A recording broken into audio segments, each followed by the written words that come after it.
Hello, സ്നേഹിക്കാൻ ഭയമുള്ള മനുഷ്യരെ നീ കണ്ടിട്ടുണ്ടോ? അങ്ങനെയുള്ള കുറേ മനുഷ്യർ നമ്മുടെ ചുറ്റും ജീവിക്കുന്നുണ്ട്. അവർക്ക് സ്നേഹിക്കാൻ പേടിയാണ്. അതിൻ്റെ കാരണങ്ങളിലൊന്നായി അവർ കാണുന്നത് തങ്ങൾ സ്നേഹിക്കുന്നവയെ തങ്ങൾക്ക് നഷ്ടപ്പെടുമോ എന്നുള്ള ഭയമാണ്. മറ്റൊന്ന്, അവർ കൊടുക്കുന്ന സ്നേഹം അതേ അളവിൽ അവർക്ക് തിരിച്ചു കിട്ടുമോ എന്ന ഭയം. സ്നേഹിക്കാൻ എല്ലാവരും ഇഷ്ടപ്പെടുമ്പോഴും കൂടുതൽ ആഴത്തിൽ സ്നേഹിക്കാൻ പലർക്കും ഉള്ളിൽ ഭയമുണ്ട്. തങ്ങൾ എന്തിനെയാണോ ആരെയാണോ സ്നേഹിക്കുന്നത് അവ നഷ്ടപ്പെട്ടു പോകുമോ എന്ന ഒരു ഭയം. ഫ്രാൻസ് കാഫ്ക എന്നൊരു എഴുത്തുകാരനെ കുറിച്ച് ഒരു പക്ഷേ നീ കേട്ടിട്ടുണ്ടാകും. അയാൾക്ക് ഏകദേശം 40 വയസ്സുള്ളപ്പോഴാണ് ഒരു ദിവസം ബെർലിനിലെ ഒരു പാർക്കിലൂടെ അയാൾ നടന്നു പോവുകയാണ്. ആ നടത്തത്തിനിടയിൽ അയാൾ പാർക്കിൽ ഒറ്റയ്ക്കിരുന്ന് കരയുന്ന ഒരു കൊച്ചു പെൺകുട്ടിയെ കണ്ടു. കാഫ്കയ്ക്ക് സങ്കടം തോന്നി. ആ കുഞ്ഞിന്റെ അരികിലേക്ക് ചെന്ന് അയാൾ ചോദിച്ചു, എന്തിനാണ് നീ കരയുന്നത്? അവൾ വിതുമ്പിക്കൊണ്ട് മറുപടി പറഞ്ഞു, എനിക്ക് എൻ്റെ ഏറ്റവും പ്രിയപ്പെട്ട ഒരു പാവയെ നഷ്ടപ്പെട്ടിരിക്കുന്നു. അവളെ ആശ്വസിപ്പിച്ചുകൊണ്ട് കാഫ്ക ആ നഷ്ടപ്പെട്ട പാവയെ തിരഞ്ഞ് അവളുടെ ഒപ്പം ആ പാർക്കിലൂടെ നടന്നു. പക്ഷെ നോവലിസ്റ്റിന് ആ പാവയെ കണ്ടെത്താൻ സാധിച്ചില്ല. നമുക്ക് നാളെയും വന്ന് ഈ പാവയെ അന്വേഷിക്കാം. അടുത്ത ദിവസവും അവർ രണ്ടുപേരും പാവയ്ക്ക് വേണ്ടി അന്വേഷണം ആരംഭിച്ചു. എന്നാൽ അവർക്ക് കണ്ടെത്താനായില്ല. കാഫ്ക തൻ്റെ കയ്യിൽ ഒരു കടലാസ് കഷ്ണം കരുതിയിരുന്നു. ആ കടലാസ് ആ കുട്ടിക്ക് അയാൾ കൈമാറി. അവൾ അത് തുറന്നു വായിച്ചു. അത് പാവ ആ കുട്ടിക്കായി എഴുതിയതുപോലൊരു കത്താണ്. ദയവായി നീ കരയരുത്. ഞാൻ ഒരു യാത്ര പോയിരിക്കുകയാണ്. ഞാൻ പോകുന്ന ഇടങ്ങളിലും സ്ഥലങ്ങളിലും കാണുന്ന കാഴ്ചകളും സാഹസികതകളും നിനക്ക് ഞാൻ എഴുതിക്കൊണ്ടേയിരിക്കും.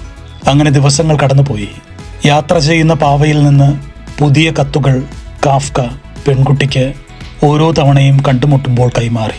ഓരോ കത്തുകളിലും പാവ സഞ്ചരിക്കുന്ന ദേശങ്ങളെക്കുറിച്ചും അവിടുത്തെ സാഹസികതകളെക്കുറിച്ചും കഥകളെക്കുറിച്ചും ആ പെൺകുട്ടിയോട് സംസാരിച്ചു കൊണ്ടേയിരുന്നു. ആ കഥകൾ അവളെ ഏറെ സന്തോഷിപ്പിച്ചു. അവളുടെ പാവയുടെ ആവേശകരമായ സാങ്കല്പിക യാത്ര കാഫ്ക എന്ന നോവലിസ്റ്റ് മനോഹരമായി ആ കുട്ടിയിലേക്ക് നിരന്തരം പകർന്നു കൊടുത്തുകൊണ്ടിരുന്നു. കുറച്ചു നാളുകൾ പിന്നിട്ടപ്പോൾ കാഫ്ക എന്ന നോവലിസ്റ്റ് അവൾക്കൊരു പുതിയ പാവയെ കൊണ്ടുവന്ന് നൽകി. അമ്പരപ്പോടുകൂടെ ആ പുതിയ പാവയെ കയ്യിലെടുത്തുകൊണ്ട് ആ പെൺകുട്ടി പറഞ്ഞു, ഇത് എൻ്റെ പാവയല്ല. അപ്പോൾ കാഫ്ക ഒരു കത്ത് ആ കുട്ടിക്ക് വീണ്ടും കൈമാറി.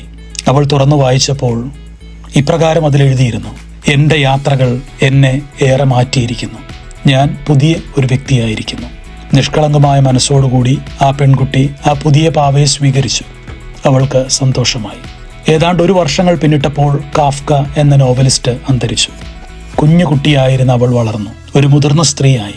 കുറെ നാളുകൾ കഴിഞ്ഞപ്പോൾ അവളുടെ കയ്യിലിരുന്ന പാവയുടെ ഉള്ളിൽ അവൾ ഒരു കുറിപ്പ് കണ്ടെത്തി.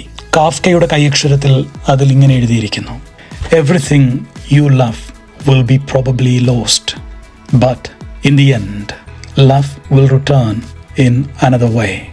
നിങ്ങൾ സ്നേഹിക്കുന്നതെല്ലാം ചിലപ്പോൾ നിങ്ങൾക്ക് നഷ്ടപ്പെട്ടേക്കാം. പക്ഷേ അവസാനം സ്നേഹം ഒരു രൂപത്തിലല്ലെങ്കിൽ മറ്റൊരു രൂപത്തിൽ നിങ്ങളുടെ അരികിലേക്ക് തിരികെ വരും. നാം കൊടുക്കുന്ന സ്നേഹം ഒരു രൂപത്തിലല്ലെങ്കിൽ മറുരൂപത്തിൽ നമ്മുടെ അരികിലേക്ക് വന്നുകൊണ്ടേയിരിക്കും. ചിലപ്പോഴൊക്കെ ആളുകൾ സങ്കടത്തോടു കൂടെ പറയാറുണ്ട്, ഞാൻ എന്തുമാത്രം സ്നേഹിച്ചതാണ്, എന്നെ ആരും തിരികെ സ്നേഹിച്ചില്ല. ഞാൻ കൊടുത്ത സ്നേഹം അല്പം പോലും എനിക്ക് തിരികെ ലഭിച്ചിട്ടില്ല. എനിക്ക് തോന്നുന്നത് ലോകത്തിൽ ഏറ്റവും അധികം പരാതികൾ ഉയർന്നിട്ടുള്ളത് നിരസിക്കപ്പെട്ട സ്നേഹത്തിനെ കുറിച്ചുള്ള പരിഭവങ്ങളായിട്ടാണ്. സ്നേഹനിരാസങ്ങളാണ് ഒരു മനുഷ്യനെ ഏറെ സങ്കടപ്പെടുത്തുന്നത്. നഷ്ടപ്പെട്ടു പോകുമോ എന്ന ഭയത്താൽ സ്നേഹിക്കാതിരിക്കുന്ന മനുഷ്യരുമുണ്ട് നമുക്ക് ചുറ്റിനും. സ്നേഹം നിർബാധം നമ്മുടെ ചുറ്റുപാടുകളിലേക്ക് നമ്മൾ ഒഴുക്കാനുള്ളത് തന്നെയാണ്. ഈ പ്രപഞ്ചവും പ്രകൃതിയും ദൈവവും നാം സ്നേഹത്തിനായി ചിലവഴിക്കുന്ന ഓരോ നിമിഷങ്ങളും ഒരു രൂപത്തിലല്ലെങ്കിൽ മറുരൂപത്തിൽ തിരികെ നമ്മളിലേക്ക് കൊണ്ടെത്തിക്കുകയാണ്. ഒരിളം കാറ്റായി, ഒഴുകുന്ന പുഴയായി, സുഖഗന്ധമുള്ളൊരു പൂവായി, തിരമാലകളായി സ്നേഹത്തിൻ്റെ പ്രകടനങ്ങളെ വീണ്ടും വീണ്ടും പ്രപഞ്ചം നമ്മിലേക്ക് തരികയാണ്. ചില നേരങ്ങളിൽ ഒരു അജ്ഞാതൻ്റെ ഫോൺ കോളായി, വഴിയരികത്ത് കാത്തു നിൽക്കുന്ന ഒരു അപരിചിതനായി, ഇരുട്ടിലെ വിളക്കായി സ്നേഹം നമ്മിലേക്ക് വീണ്ടും വീണ്ടും വരികയാണ്. ഒരു കാരണങ്ങളും പറഞ്ഞ് നമ്മുടെ ഉള്ളിലെ സ്നേഹത്തെ തടയണ്ട. സ്നേഹം ആത്യന്തികമായി വിട്ടുകൊടുക്കലാണ്. സ്നേഹം ആത്യന്തികമായി മരണമാണ്. The last meaning of love is always death. സ്നേഹിതനു വേണ്ടി ജീവൻ ബലി കഴിക്കുന്നതിനേക്കാൾ വലിയ സ്നേഹമില്ല എന്ന് പറയുന്ന നസ്രായന്റെ തിരുമുഖത്തിന്റെ ശോഭ ഇന്ന് എൻ്റെ ഹൃദയത്തിൽ ആഴപ്പെടുന്നുണ്ട്. നിന്റെ സ്നേഹയാത്രകളൊക്കെ നിർബാധം തുടരട്ടെ.